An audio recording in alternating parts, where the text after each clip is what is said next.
So I think Netflix is in this awkward position now. Now you're a production company, you're competing with the big boys who's been in that game for like so long. Yeah. You know, you're not gonna just dethrone Disney.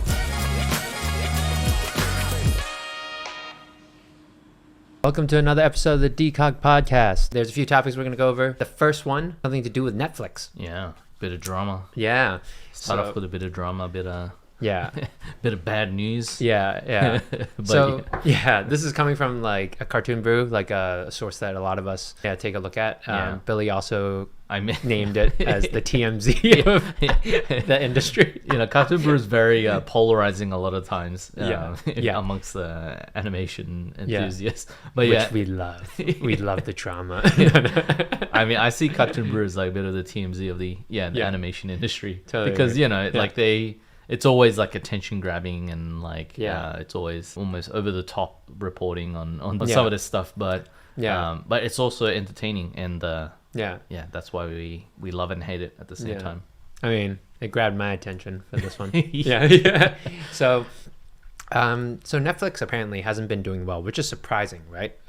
Even I would think that after the pandemic, more and more people would be, subscribing to Netflix and all that stuff.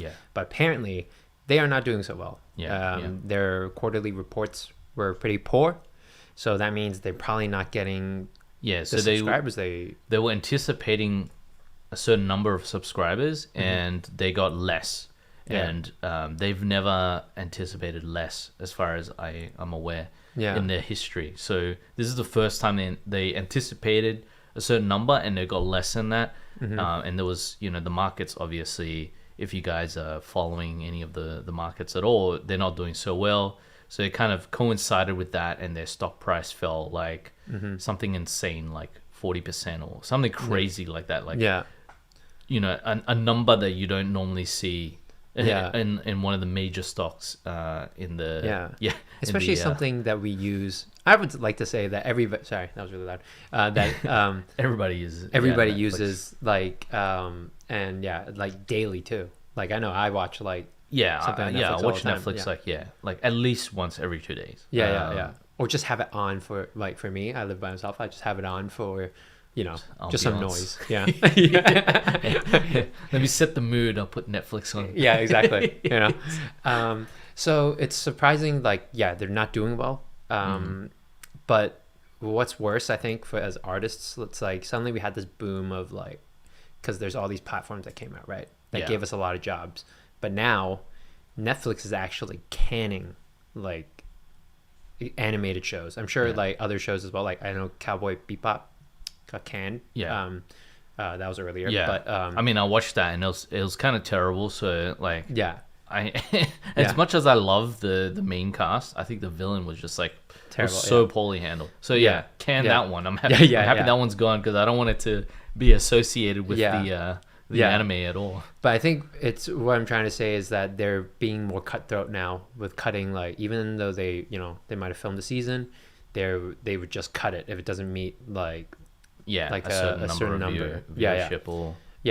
So some of these projects that they were mentioned, in production, right? Yeah, they were in production, and some of them were ready to. I think they were released too. So Bone. I think I've heard of these ones, but these are animated ones, right? These are animated ones. So, I mean, that's really sad, I guess, for as an animator and as someone in the industry.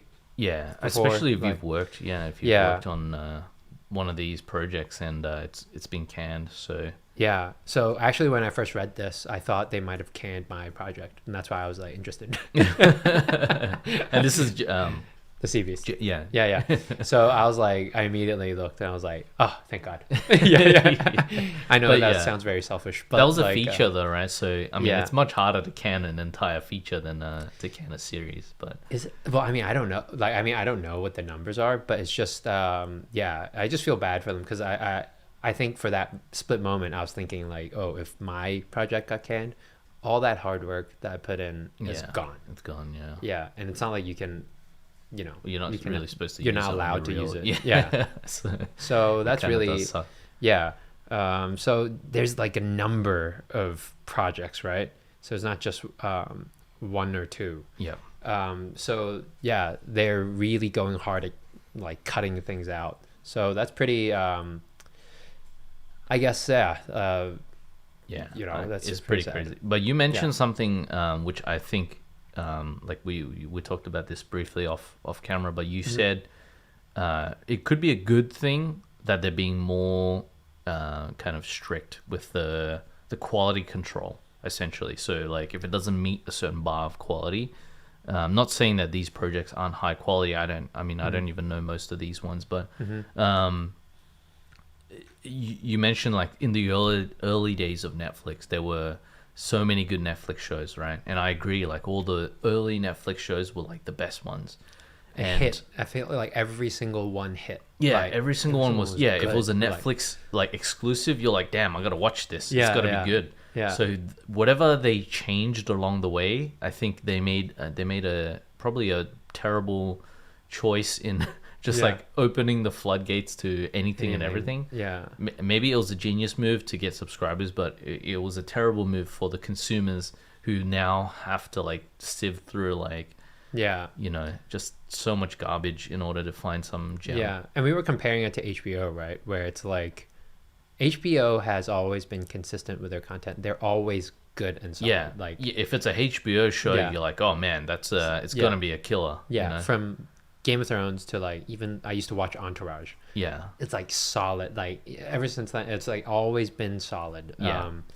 And yeah, with Netflix, it was going along that path when it first came out. Yeah. And then like you said, like suddenly I think they were just trying to get the subscribers, so maybe they got a lot of cash really quickly.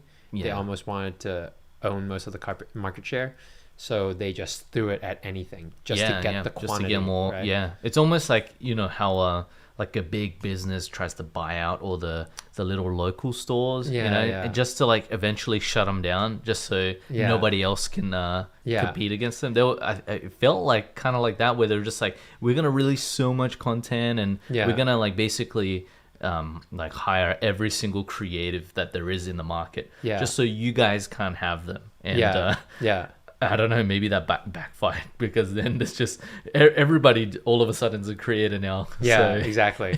I mean, it makes you think like, does this mean that, you know, we have always said that like because of all the streaming platforms, there's so much content now for animators to work or for artists, right? Now that we see some sign of, you know, oh, there's actually no more subscribers, like there might not be any more subscribers because everybody's subscribed already. Yeah, everybody. Yeah, and you know? I guess maybe the market is more saturated because you do have like Disney Plus, which is a big. I think, like honestly, I feel like Disney Plus is probably one of the more successful competitors. In terms of like streaming platforms. Because like, you know, if you're like a fan of any of the Disney IP, you kind of have to get it. Like if you're a Star Wars fan, you have to get Disney Plus. Yeah, if you're Marvel, if you're a Marvel fan, you have to get Disney Plus. So I think Disney made a genius move by going streaming because they already had all the IP, and I think Netflix kind of probably now realize that like maybe we didn't invest heavily enough in good IP, and I think there's just so many combinations of different things. I think because we're sort of coming out of the pandemic now and the world's slowly opening back up, maybe the demand has dropped off a bit as well with the streaming platforms. So people are probably maybe like they were subscribed at the time, but now there's, you know, less lockdowns or no lockdowns. You know, they figured, I don't need to really, you know, have a subscription. Maybe I'll just do it once every 2 months, once every 3 months. So, but does that mean, do you think, like, I guess back to my original point, where does that mean that the jobs for artists, do you think it's going to go down now? No, I mean, not necessarily. I think this is maybe more, this problem is, it might be a little bit more specific to Netflix than other streaming platforms. So I think instead of, it's almost like the other competitors are slowly eating into the Netflix market share. So the work would just be going to other areas. So HBO would probably need a lot of work. Disney Plus needs a lot of work. Paramount Plus needs a lot of work. And whatever other, you know, streaming platforms that people come out with next.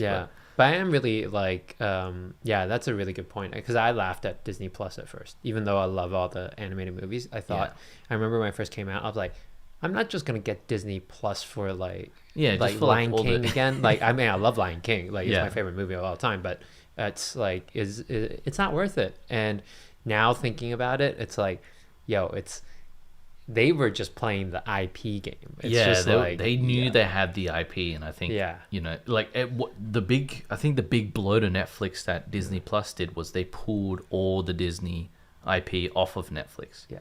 So you could see like all the Marvel shows just start disappearing off Netflix. Yo, do you think that's a freaking that's a chess move? Like, it's like, yo, you can have it first, right? Then like, yo, because think about it. It's it's like, yo, like people are watching these Disney IPs on Netflix. Then suddenly it's like they don't have it anymore. It's like, I have to go to Disney Plus. Yeah, and then now Disney owns Fox, but they also own what was the other? They acquired some other. I think it was just Fox. No, it was something else they acquired kind of recently as well. But yeah, it was kind of Discovery. No, so Discovery merged with DC, so they're part of Warner's now. Yeah. But I think there was something else I'm forgetting. But they basically acquired like so much of the other IPs that existed out there beforehand as well. So yeah, like a huge blow to Netflix because of that. So I think Netflix is in this awkward position now where they're kind of a service company, but they're trying to be like a production company as well, where they're making these films, and they're doing pretty well because they are making some decent stuff. But at the same time, you're a production company. You're competing with the big boys. You're competing with Disney, who's been in that game for like so long. You're not gonna just dethrone Disney that easily. So. Wow, this is so crazy. But the way I think about it, it's like Netflix was the young gun. Yeah, the young gun. Like a bit not arrogant, but like is doing well. Did get a little bit too enthusiastic, but now it's like the old dogs are. And now Netflix is kind of like that. It's growing up now, and they realize, okay, we got to play a different game now. It really feels we're like in a different league now. It's like they didn't know how good Disney was or something, and now they started to realize. Now like, you know. Now you know. Now you're scared. But I mean, again, we're sitting here talking about all this, but it's probably like maybe it's not like that crazy behind the scenes, or it's even crazier, and we don't even know half of it. But I mean, I don't see Netflix going anytime soon. It's such a established like part of our lives now. It's not it's basically like a TV channel now. Exactly. Back then you had a TV stations, but who watches TV now? Yeah. I mean, I have a TV at home, and I don't even have the TV channels plugged in. I just neither do I. Like free to air TV. I don't I don't watch any of that. I don't do cable. And Netflix is my TV. Yeah, it's Netflix, like I want curated content. Cool. Yeah. So let us know what you think. About this whole Netflix thing, and let's move on to the next topic that we have. This is going to be a quick one. I thought this was super interesting because I love anime, even though I might not watch it as much as I used to, and I grew up with Dragonball. Right? So did I. So did a lot of people, I think. Exactly. So there's this new Dragonball movie that's coming out, and it will be Crunchyroll's first global theatrical release. I mean, that's pretty cool. Like, I love how I love Crunchyroll's rise to prominence, because it was such like an underground indie sort of. Exactly. Unless you watch anime, you would have no idea, or like you watch Japanese TV shows, I guess, like J-drama and stuff. You would have had no idea what the hell Crunchyroll was. Yeah, exactly. And then now it's finally it feels like it's mainstream. Right? It's made it. It's made it. Now you're in the big leagues. So let's see what you do now. Yeah, exactly. Let's see if you can compete with the Disneys and the Netflixes.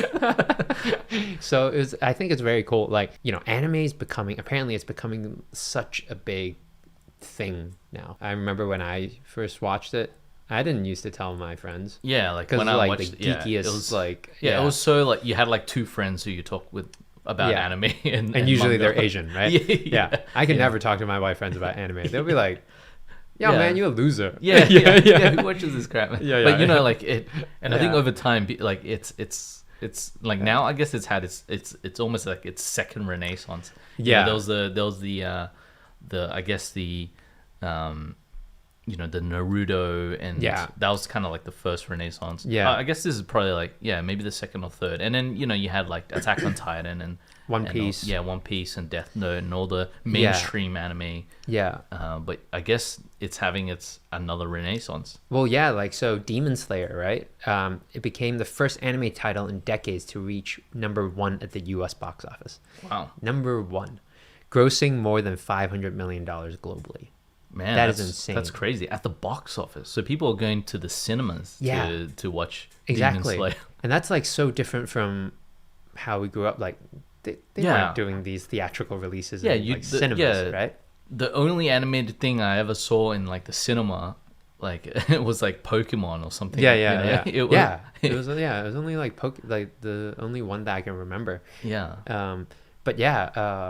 I don't even consider Pokemon an anime for some reason. Yeah, and neither do I really. But it kind of is, but it kind of isn't at the same time because it's been so embedded into Western culture, right? Exactly. Like it's So we just thought this was really cool because it's like now everybody enjoys it. Now who's laughing now?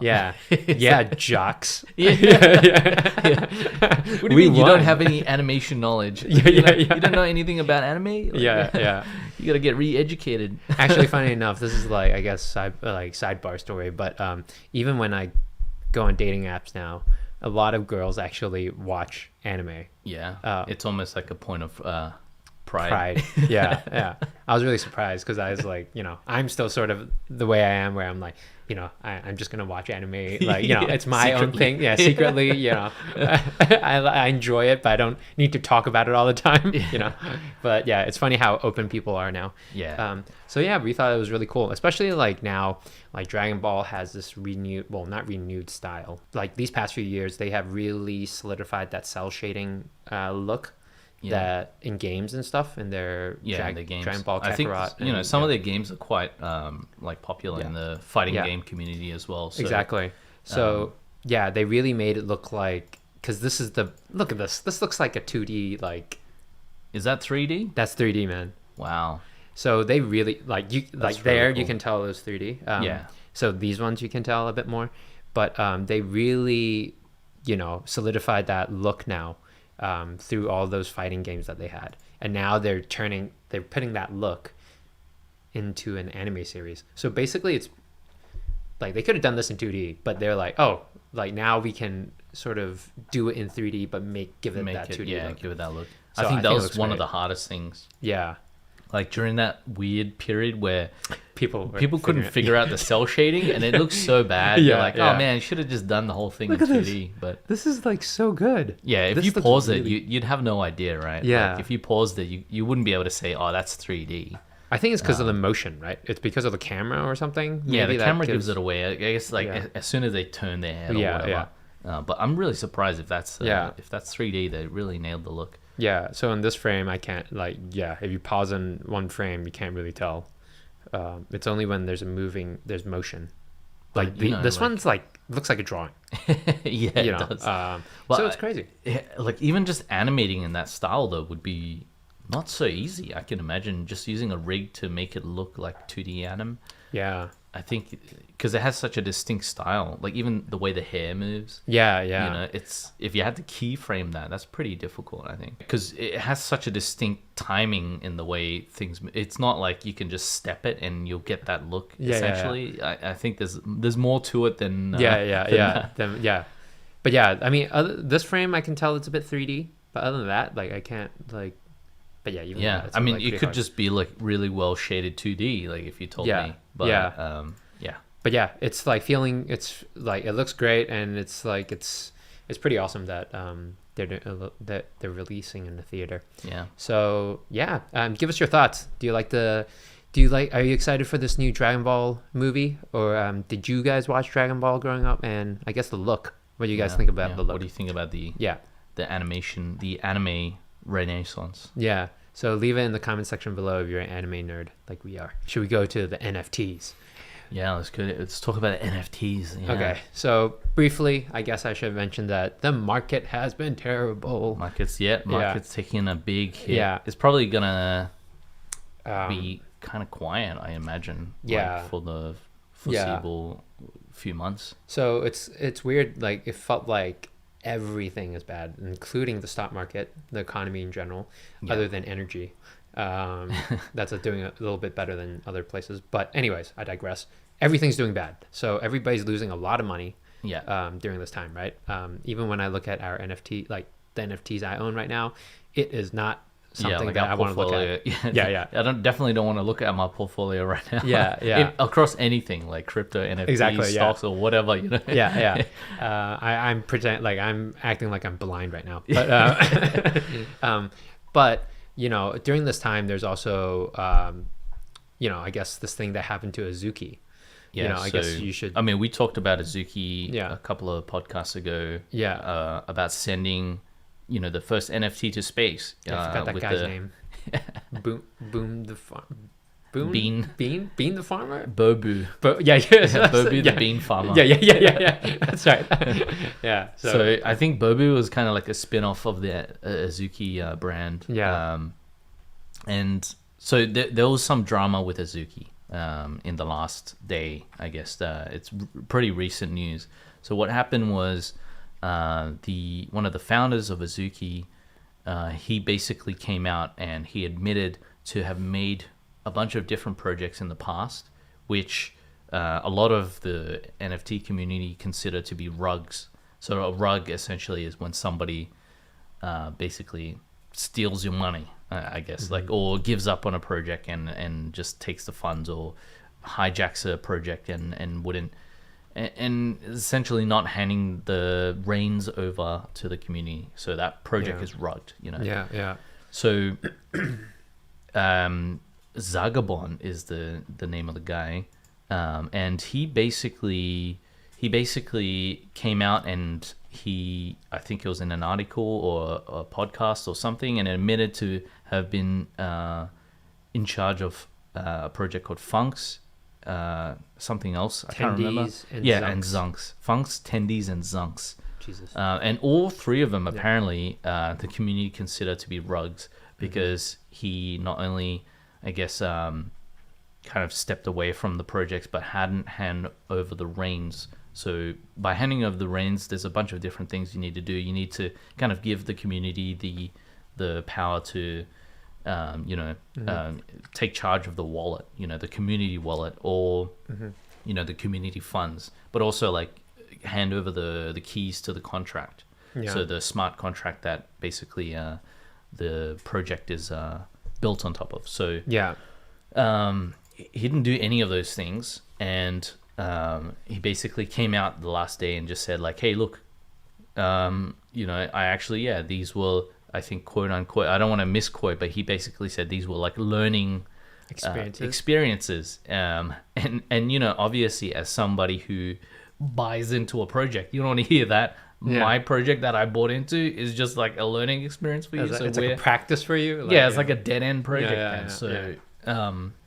There's a lot of hate on his end, and I think he even realized now after so much criticism, I think from just the broader NFT community, he basically came out and put up this tweet thread where he just said like, I messed up. Yeah, I don't feel like that's excuse me, that's good enough. Yeah, that's not really, it's too late. Like, it's too late to say these things like after being criticized. I mean, it's good that I should say it's good that he is doing the right steps now, like saying like, I am going to hand over the reins for these projects, and like actually admitting fault, which is a big deal.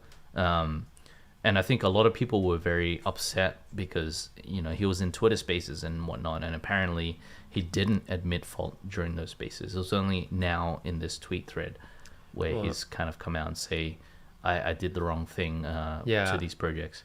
There's something to be said about like you only apologizing after the fact. Like, it's like you have to think whether he would apologize or whether he would even take these steps to return maybe like the community wallet, like hand over the reins if he wasn't caught, you know? Yeah. I mean, yeah, that's the thing. I mean, I don't even know if somebody found it out and he was caught. Yeah. Or it was just like a really well timed, like somebody was saying like, move, it was a strategic tying of loose ends. So it's almost like as the market is tanking, and everything's going down, in order to kind of air out your dirty laundry, now would be a good time, right? Because then it's a little bit more confused as to whether the price of Azuki is dropping drastically. So it dropped by, half. It was at like 20 ETH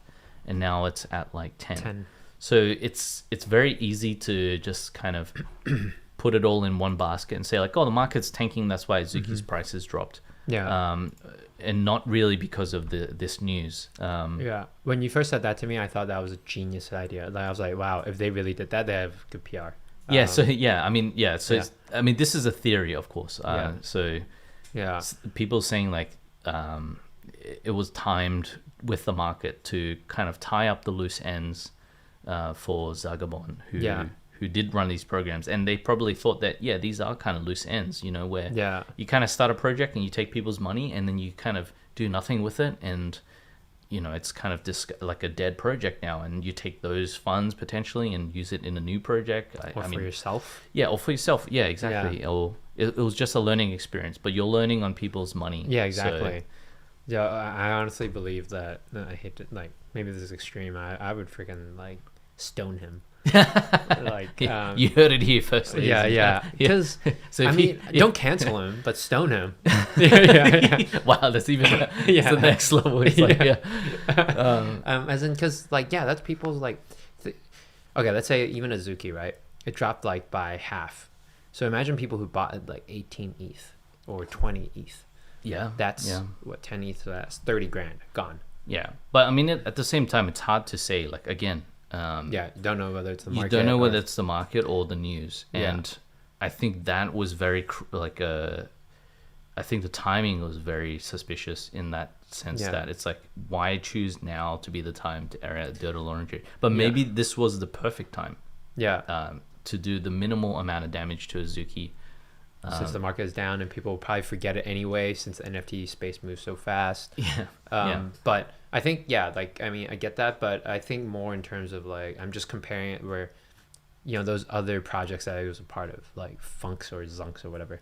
Like, imagine people put like 2 ETH in it, right? Or maybe just like 1 ETH, and that's all gone because this guy just chose to like up and go. Yeah, chose to give up on the project. So I mean, this I guess comes back to like, if anyone is starting their own project, there's a lot of considerations, right? Like, you can't just come out with a project and if it doesn't go well, just walk away, because you're walking away with you're giving up kind of a responsibility that you've of people's funds, of people's like money. It's kind of like if you raise a bunch of money to make a film and the production doesn't go well, and just like, it's over. Like, I give up. It's over, but I'll take your money that you invested as well. So people will be angry naturally, right? So, and rightfully so. I mean, I would be angry if I was in that situation.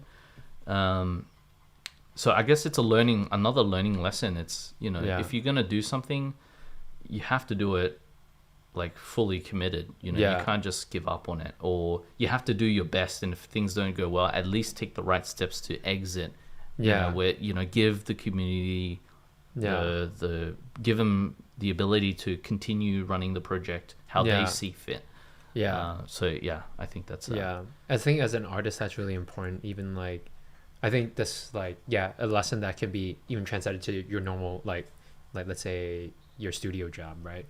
You go in, you're committed to the idea, especially when you're like in charge of so many people's like I guess money, and this project basically, it's like you're serving the customer, right? And you have to really like, if you're not sure that this is what you want to do, don't do it. Or you partner up with someone, like you guys can do it together, or partner with the team, but be sure you see it through. I think you can't just like half-ass it. It's I mean, that's why I think people like have this misconception as well, like where NFTs, like you can get quick money, but now it's starting to slow down, right? So it's like there's still that, you don't just come in and make a quick buck. You do have to put in the work. You have to put in the work, and you should see it through. Exactly. If you start something, you should see it through, because the community doesn't forget and doesn't forgive. It does forget, but it definitely, like, if they find out again, they'll dig it up again. Somebody would dig it up at your highest of highs, and they'll I mean, show the world. That's when the devil comes out, right? When you're in the highest of highs. Pretty much. So I think, even that, we talked about this last time, the Danguiz guy. Man, I can never pronounce it. Danguiz. Yeah. So whoever that guy is. Yeah. So I think obviously he has a stain now.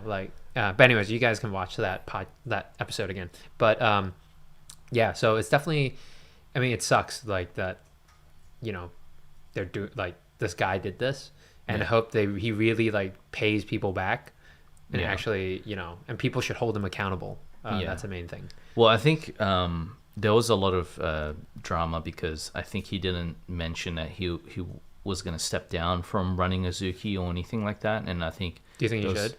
Well, I don't know. I don't think he should make any rash decisions in this moment in time. I think, like, if I was in his position, I would just take some time to think it through.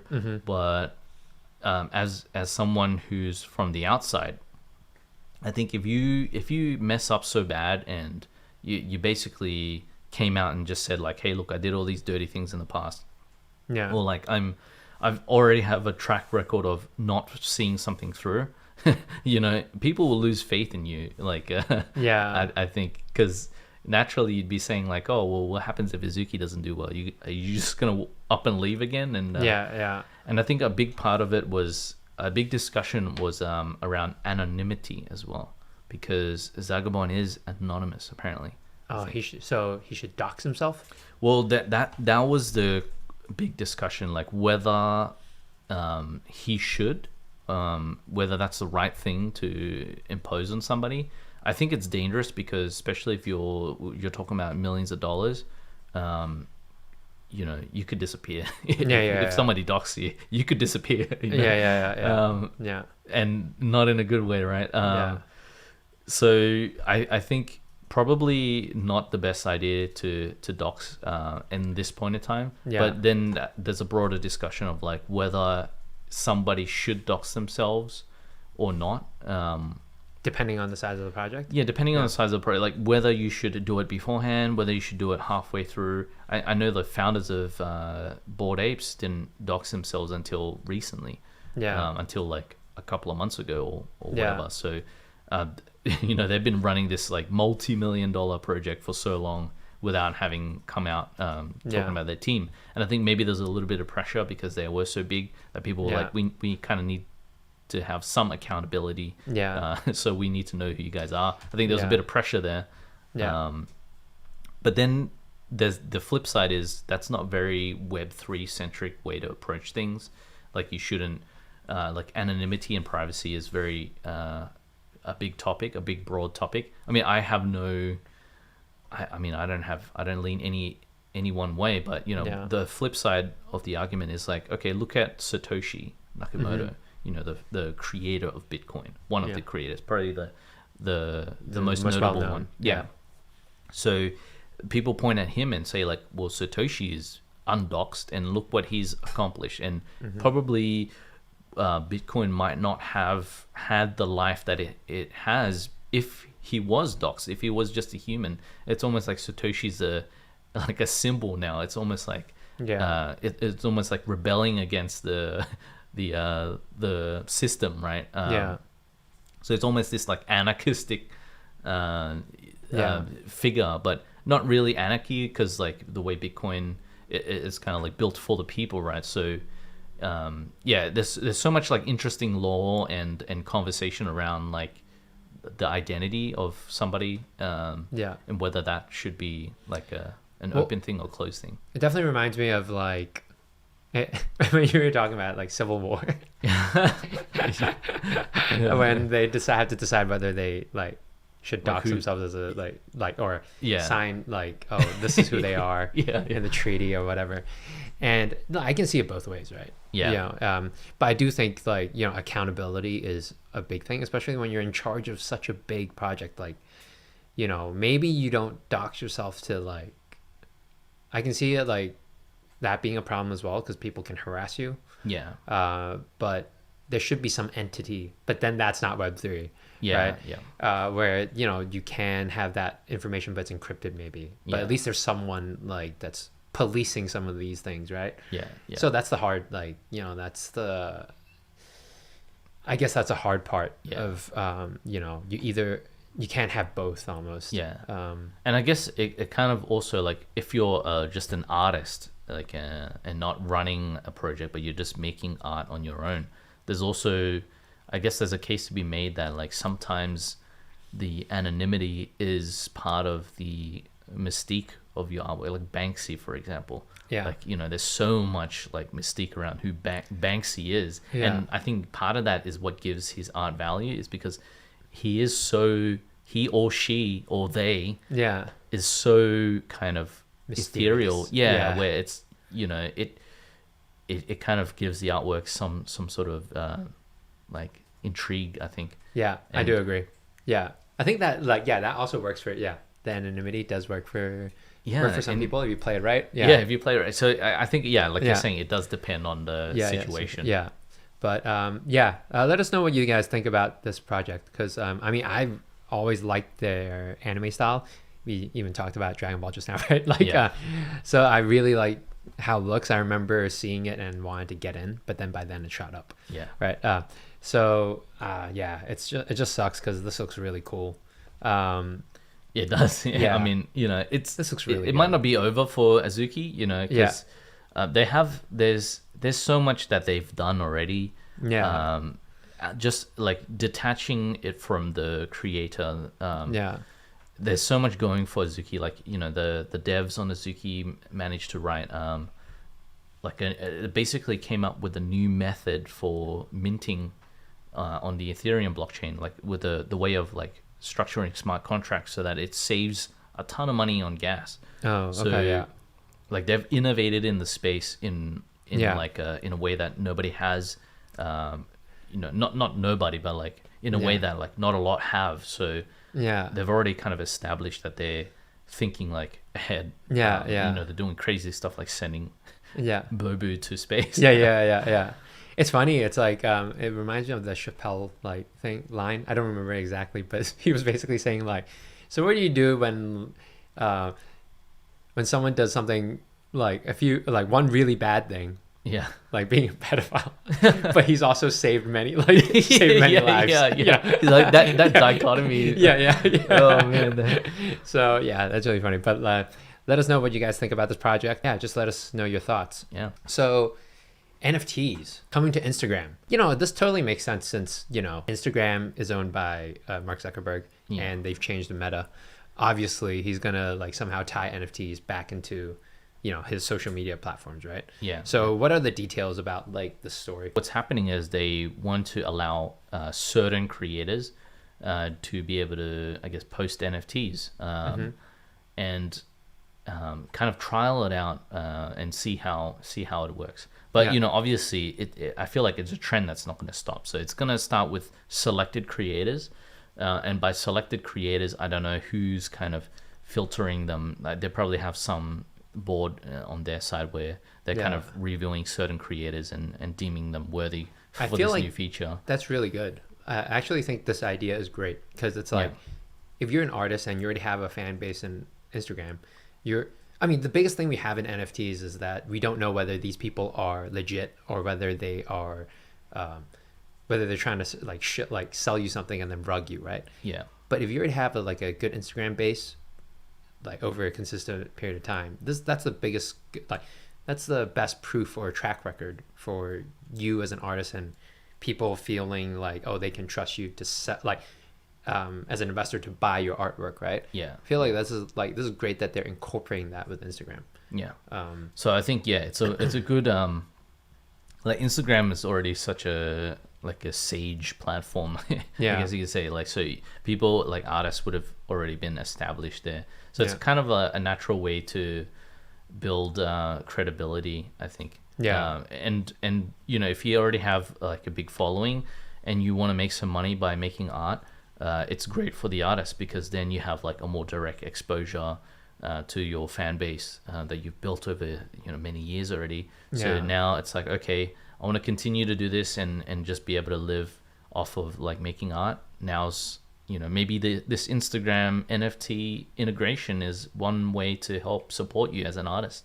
So I think it's I think it's a good thing, and I think it really depends how they integrate it, like how it works. I'm not sure exactly how it's going to be. But they did mention that it's going to support the Ethereum network, so Ethereum NFTs, Polygon NFTs, and eventually Solana NFTs. So interesting. Interesting move to go with Polygon, because I know Polygon isn't like the hottest network. But I think Polygon makes a lot of sense for I think the environmental aspects and the monetary aspect, like how much it costs to mint something and but is it because of the metaverse? Could be. I mean, maybe it makes a lot of sense, for, you know, for small transactions to take place over Polygon. So if you're selling, I don't know, like collectibles in the metaverse, and you have an NFT, I guess, brand to sell collectibles, then maybe like selling Polygon assets makes sense. But I don't know. We'll see. I mean, who knows how Meta's gonna build out this their version of the metaverse. It's getting so confusing. Why can't they just keep a Facebook? Like, you know, like, come on, dude. Like, I know why, but like, it's just annoying. It was almost like a genius, but like a very like inconvenient. Very inconvenient. Like, everybody hates the fact that it's called Meta, because you're not the only one who's building the metaverse. And you know what's funny though? He's the only one who probably calls it Meta, and everybody else still calls it Facebook. He's trying hard. But I think this is good for, you know, even if you don't believe in let's say NFTs and all that stuff, this is great because, you know, maybe this might encourage you to upload your art even more, because even though you might not believe in the space, how, like, it doesn't hurt for you to upload your art and just like have it there. So then if you ever do go into the NFT space, you already have all that stuff, and you like have a proven track record. Because, you know, I think a lot of artists, at least like in animation, you know, and sometimes people get conscious about like what their art looks like. I get it, right? I mean, I don't either, but it's like maybe now's a good time, or like, you know, to pivot, like switch tactics and really start to think more about yourself as an artist rather than someone who just animates. Like, maybe you know, I think everybody inherently has some artistic side to them, and now's a good time to explore that, I think. So it's inevitable. Like, that's the thing with the NFT thing. I think people who are fighting it, who are anti-NFT, I think it's just inevitable. Like, at some point you're gonna have to deal with it, and by then it'll be too late. It's kind of like, if you can't win, just join them. If you can't beat them, join them. I mean, it's funny, like, because even the NFT, like, you know, now is a great time for people to jump onto like NFTs and saying even more negative rhetoric about like how I knew it, it's a scam, blah blah blah blah blah, because everything's dropping, right? But if you think about it, if everything's dropping, why are companies still going into it right now, right? And implementing. And we're talking NFTs. About like big companies, you know, like Twitter with the NFT profile pictures. Netflix getting in on the action with Stranger Things. Adidas, Nike. Adidas. You know, Meta, aka Facebook, aka Instagram. And also, you know, Reddit also, I think was dabbling in NFTs as well. So. And Elon Musk is in it too, right? Like, in general, like he. I think he had a profile picture the other day. Where it was just like a series of Bored Apes, like a screenshot of like a whole bunch of Bored Apes. So I don't know if they're his Bored Apes, and he bought like 10 of them or something crazy like that. I mean, he can afford all of them if he wanted, but I think that kind of I don't know if it's to troll I mean, you never know with Elon Musk whether he's trolling or whether he's being serious or is just like memeing on people. Yeah. But he did have a Bored Apes profile picture. Yeah, and a lot of athletes now have, like, you know, especially American athletes have NFTs as well, right? So you think about it, the amount of people that are going into the space right now and the amount of influence they have, it is going to make it a regular thing. Like, it's going to make NFTs very normalized. It'll be like, you know, when you were shopping online or something. Yeah. And like all the people who didn't understand thought you were crazy for, you know, shopping online, putting your credit card online. Or, I mean, that's what good old Gary says, right? Gary B. I mean, he's very tapped into the space, and I think he can kind of see where trends are heading. To me, it makes a lot of sense once you kind of look at the way things are going. So I mean, but you know, we've talked about like how NFTs are like a thing. So I had plenty in the past, but like, I mean, this perfectly segments into our next section. Like, we wanted to showcase this artist, and I saw him like on Instagram years ago when he was making these loop animations that were really funny. And he is really big in he's blown up. In the NFT space. Yeah, because of his artwork, his consistent artwork, all that stuff. He basically it all came to a point where NFTs was the best like platform or the best medium for him, right? And this guy's called DK, right? So he's got these really like this cute and heartwarming style. Where it's like the appeal is just undeniable. This is the latest one, and I really like this one. I saw this the other day.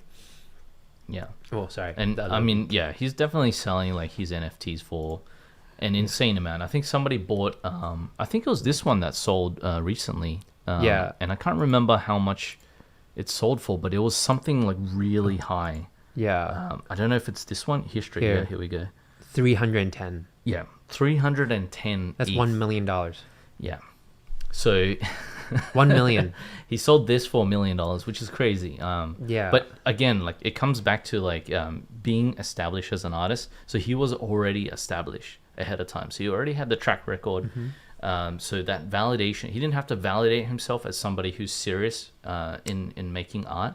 And I think that is kind of like the biggest hurdle for artists when you're just making art in general. It's like you need to have that the name, right? Exactly. You have to have the name, and that's what makes, like, that's sort of like what we were saying earlier. It just like solidifies your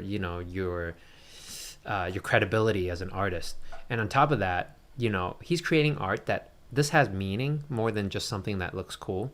It's about the life journey of, like, I guess him or like or any person, right? It's meant to be relatable to all of us. And that's like done in a very his style, right? Which is great. So I think when I watched this, I felt really how do you say it? It was very heartwarming, like you said. Like, I'm not sure whether it's a style or just like watching, like, you know, this whole life journey play out in this one piece. That I thought was really cool, and he did it in such a cool way, and that's really awesome. So I want to check one more piece. So I mean, DK's he's I guess his social media presence is quite strong as well. So he's obviously spent some time like building his persona and also his like following. So it's kind of one of those things where people always wonder, like, how are people like $1 million? Like, that doesn't make sense. I can do that. And I think a lot of what people don't understand is like, you can do that, but like you don't have that fan base. You don't have the credibility. You don't have an established name. Well, so like, I mean, people say that they can do it, and you know, like, honestly, if I was to replicate this, I'm pretty sure like we can do it too, right? Exactly. But you're not considering that he has a fan base, and this is something you're saying like you can copy, like, as in the idea's already there. You can technically do it, but to come up with the idea and then do it and then refine it in a way where people enjoy it, you didn't do that. Like copying is not being original. I think I mean, nothing's original. But you know, like doing something that is unique and has like has like I guess your fingerprint on it. Yeah. I think that's something that a lot of people like who don't make art for a living, or who don't create art as a hobby, or do this kind of stuff in their own time, like they don't understand that it's not so easy just to conceptually create something. You can technically execute on something, but like having a concept and executing it and doing it well, that's like in and of itself like an art form. So exactly. And seriously, it's like, okay, if people say like, oh, you can do it, why don't you do it? Just go do it. Yeah. And then it's like, at one point that becomes like, come on, that's part of it too. You're like you being didn't like do the, it. the couch critic. Like, anybody can be a couch critic, but it takes a person to actually be able to execute it. So I mean, I love what DK's doing. I think he's got a lot of respect amongst the like just general artists, not even NFT artists. And just people in the space. And I think his stuff is so lovable. Like you cannot deny. I just find it really cool that I used to watch this guy on Instagram not knowing who he is, and then suddenly getting into the space and he's like one of the top dogs. The top dog. And I'm just like, wow, that's crazy. And I didn't even know who he was, honestly. I just watched his stuff not even knowing his name. It's just like it's almost like him entering the NFT space has solidified him as a figure in the art, or at least in the NFT art world. But I mean, eventually there'll be no distinction between NFT art and art. I think at some point they'll be synonymous. Like you'll just be like an artist, whether you're making an NFT or you're doing it traditionally. I think that line will get blurred at some point. Everybody should check him out if you guys haven't already. Let us know what you guys think about his work, because we love it. Let us know in the comments. Like, comment, subscribe, same thing I always say. All the generic YouTuber. Insert generic YouTuber. And next time I'm just gonna record it and just play it on my phone, and then we'll just sit there and lip sync. Cool. All right, we'll catch you guys next week. Peace. Thanks for watching or listening to our content. If you like what you saw, feel free to subscribe to our YouTube channel. Thanks again. Peace.